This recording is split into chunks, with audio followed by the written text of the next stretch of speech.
እንታይ ይኸውን ከም ዘለኹ መንፈሰይ ስቂሉ ይርበሽ ውሽጠይውን ምቕሳን ሲኢነ ክሳብ መዓስየኸ ከምዚ ለኽቕጽል እዙይ ኢለ እንተዘየለልዮን ሰላመይ ረኺበ ሩፍ ምበልኩ ጊዜዩ ኸይብል ጊዜ ከም ቀደሙ ኣብ ዓቐኑ ይዓርብ ይመሲ ሓንቲ ኻልኢት እንኳን ትኹን ጎዲሉን ወሲኹን ኣይፈልጥን ነፍሰይ ምስ ኣነ ድማ ምስ ነፍሰይ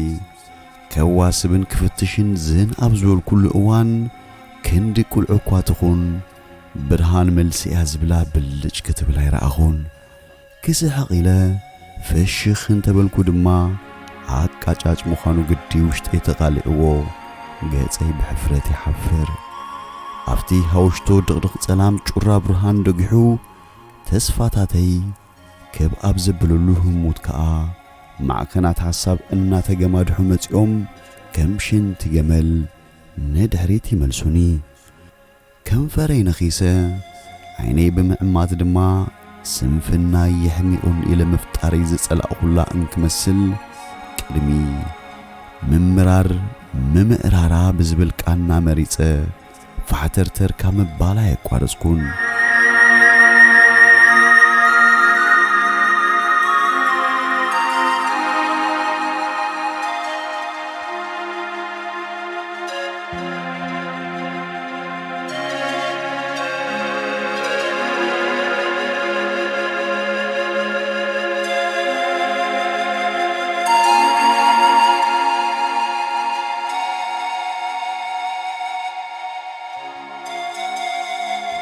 ንሕይወተይ ናብ ፍጥረታት ዓማ ኸስተማቐር በታ ዘላትን ትሕዝቶ ናብ ትሕተይ ዘለዉ እናጠመትኩ ኸይሰልከኹ ነዊሕ ተጓዒዘ እንታይ ሞ ኸዓብስ ሕልናይ እንዶ ጭራሽ ምቕሳን ኣብዩኒ ንመን ኢኸ ኸሓትት መን ኮን ይምልስ እናበልኩ ሕቶ ኣብ መሳቕ ኢለ ምስ ሰብ ጽምብር ኢለ ኣብዚ ዝተየሉ እዋን ከዓ ዝገደደ ተስፋ ዘቑርፅን በቤላቤለው ዘናው ጽምበር ተስፋ ወይ ናይ መጻኢ ጠመተ ዝሓዘለ ዕላል ዛጊት ኣይጎነፈንን ዘረባ ናይ ሳና ዓርከይ ከዓ ትዝ ይብለን እሞ ኣይሰና ዓርከይ ሰብሎም እኮ ምሳኻ ክስኣል ጥራይ ዝጽጋዓካ ትብል ዘረቡ እናሻተት ተሓሳስበኒ በርከ ናይ ጠመተ ፍልልያቱ ኣብ ክንዲ ዘጽብብ ኣብ ፍልይ ዝበለ ብዕምባባታት ዘጌጸን ዓብይ ህንጻታትን ሞዴል መንኪናን ምስ ህቡብ ሰብን ተላሒካ ምስኣል ግርምዩ ዝብርሆ እቲ ምንታይ ካብ ናይ ውሽጣዊ ጽባቐ ብናይ ዓይኒ ጽባቐዩ ክኽለል ዝደሊ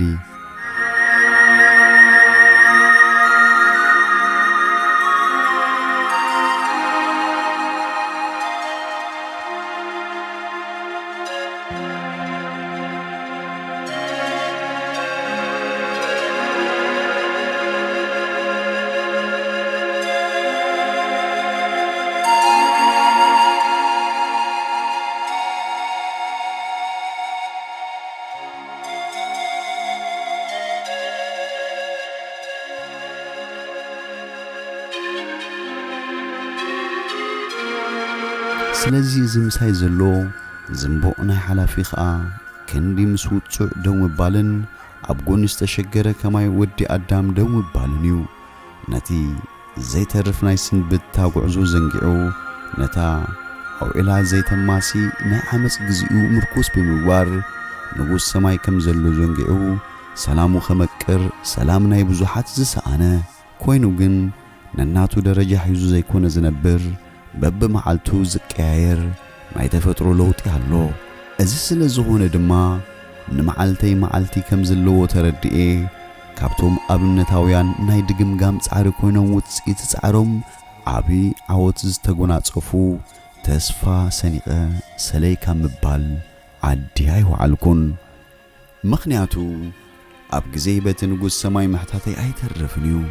ኣበይ ነርካ እንታይ ገይርካ ንዝብሉ መስቀላውያን ሕቶታት ማለት እዩ ሰልም ምባል ከልዩ ኣብ ሰልሚ ሓሳብ ሸሚሙ መንቕ ምባል ከልዩኒ ዘሎ ምኽንያቱ እቲ ዝበለጸ ሰላምን ዝዓበየ ዓወትን ውሽጥኻ ዝዓግበሉ ኣብ ንብስኻ ዝዕግብ ስራሕ ምስ ስራሕኻ ዕውት ትኸውን እምበኣርገዝ ጥዕሙኒ ኢልካ ሎሚ ትወልዳ ንጽባሕ ምዃና ግምት ከይሃብካ ምቕሉልነትካ ገዲፍካ በኣንነት ዘይምጓዓዝ በርከ ሎምን ጽባሕ መሳልልና ዓወትን ውድቀትን እያ ሕይወትካውን በአን ትዕየር ስለዚ ኣስተውዕል ናይ ሎሚ ነባሪ ናይ ጽባሕ ተዘካሪ ኢኻ ሙዛን ተኻጥዕም ዋ እንታይ ራእዚ ነብሰይ ፍኹስክስ ዝብለኒ ዘይከም ቀደም ኣብዚ ከባቢ ዝኾነ ዝርአ የለን ብዘይካ ጠሊ ዘለዎ ሃድዩ ዝኸይድ ጥዑም ንፋስ መንፈስካ ዘሕድስ ኣምላኸይ ደስ ክብለካ እዚ ከሊማ ተመስገንካ ኣምላኸይ ሕጁን ከም ዝርዳእኒ መንፈሰይ ረጊኡን ኣሎ ካብ ናይ ሎሚ ልዝብ ምስ ነብሰይ ናይ ነዊሕ ጠመተ ዝሓዘለ ኣካይዳ ከም ዝጓዓዙን ከም ዝመስለኒ ተረዲኡን ምስ በሪሁንለይን ኣሎ ምስ ኣብ ከባቢን ዘሎ ምስልን ከም ከባቢ ቅርጽ ክሕዝን መንገድ ያዳጢሑ መንፈሰይ ሓይሊ ሂቡንን ኣሎ ድሓር ከዓ ኣጆኺ ዝብልካያ ነብስኳ ተፈቲና ክትሓልፍ ወዲቓ ክትስእ ኣብ ሕልናኣ ዘሎ ናይ መጻኢ ዓወትዩ ድርዒ ዝኾና ምኽንያቱ ተስፋ እታ ቀዲሕኻያ ዘይትጽንቀቕ ቀለብ ናይ ሕይወትና ስለ ዝኾነት ኣዳላዊ ጽሑፍ ፊልሞን ክብሮም ኣንባቢ ዳኒ ሙለር